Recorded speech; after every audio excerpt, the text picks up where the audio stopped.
আসসালামু আলাইকুম ভিউয়ার্স। দেখতে পাচ্ছেন ভিয়েতনামি খাটো জাতের নারিকেল। প্রত্যেকটি গাছে কিন্তু কাঠ বেড়ে গেছে। দেখাও।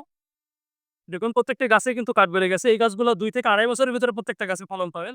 এবং গাছগুলো দেখুন কি পরিমাণ ঝোপালো আর কত উচ্চতা। ভিউয়ার্স, যারা ফুল ফল সহ মাধুরী পেয়ারা গাছ নিতে চাচ্ছেন, তারা আমাদের সাথে যোগাযোগ করতে পারেন। দেখুন কত সুন্দর। প্রত্যেকটা গাছে কিন্তু ফল চলে এসেছে। দেখাও ক্লোজ ভাবে।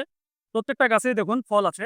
এছাড়াও আমাদের কাছে আছে বিগ সাইজের মালয়েশিয়ান রামবুটান। দেখতে পাচ্ছেন এই গাছগুলা। কি পরিমাণ ঝোপানো। আর গাছটি প্রায় ৭ থেকে ৮ ফিট হবে। দেখতে পাচ্ছেন। প্রচুর হাইটের। এছাড়াও আমাদের কাছে দেশি বিদেশি সকল গাছ পেয়ে যাবেন, ফল, মসলার গাছ। এছাড়াও দেখতে পাচ্ছেন আমাদের আজকের অর্ডার। আপনারা এরকম আমাদের গাছগুলো প্যাকেজিং হয়ে চলে যাবে ইনশাল্লাহ। আমরা সারা দেশে কুরিয়ারের মাধ্যমে গাছ ডেলিভারি দিয়ে থাকি। তো আর দেরি না করে আমাদের অর্ডার করে ফেলুন। আমাদের অর্ডার নাও বাটন আপনারা অথবা আমাদের সেন্ড মেসেজে ক্লিক করে আপনারা আপনার কাঙ্ক্ষিত গাছটি বেছে অর্ডার করুন এবং রিজনেবল প্রাইসে আপনার কাঙ্ক্ষিত পছন্দের গাছটি নিয়ে নিন। ধন্যবাদ সবাইকে। আসসালামু আলাইকুম।